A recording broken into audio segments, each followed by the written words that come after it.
To kick off the Cameraman Grades channel, starting with grades for all 32 filmers from the 2025 NFL season.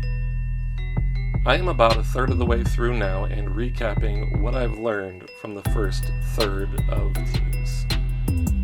I've found that there's no consistent way for camera operators to film kickoffs in the NFL. It is a coach's preference whether they keep the kicker in the shot or not.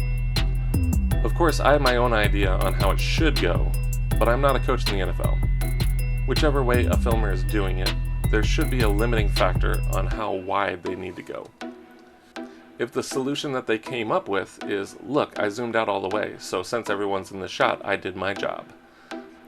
That's not a great outcome. Luckily, no one in the NFL is doing that, on kickoffs at least, so the results have been mostly positive, whether they're keeping the kicker in the shot or not. If you haven't seen all the videos on my channel, go back and see all the different variations for yourself. Overall, I'm seeing a lot of positives from camera operators in the NFL, with a few areas that could use improvement, and some filmers are excellent at either doing everything spot on or at least minimizing any major mistakes that would make it far more difficult for coaches and players to actually see what's happening on the field. People ask me, why do I take so much time grading coaching video play-by-play? Isn't it already good enough for coaches to watch? The reason improving coaching video is important is because coaching video is used in coaching reviews and coaching sessions. Coaching reviews and coaching sessions are how you get coaching results. Any coach or player or filmer who tells you that coaching video is the foundation for success for their football team is absolutely correct. I'm inspecting foundations. The same way that you would hire an inspector to make sure the foundation of your home is solid, I'm making sure that teams are getting what they need to improve every day. The challenge that camera operators in the NFL face is far greater than that of a high school or small college team.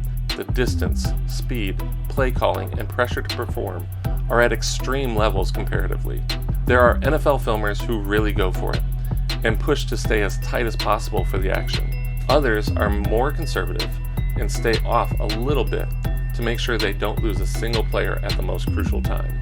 But either way, there is a limiting factor that they adhere to ensure that they aren't zooming out so far and players become tiny and indiscernible.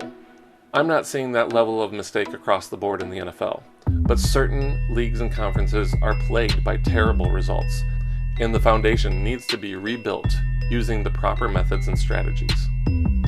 There are times when filmers really are doing all the right things to help their team improve, and knowing that in and of itself is valuable information. Regardless of where your team lands in that spectrum, contact Cameraman Grades for your own custom consultation to improve your coaching results. As we look forward to the next 2/3 of the 2025 game grading, which I call the defensive side, watch for more NFL camera operators as they get their own Cameraman Grades.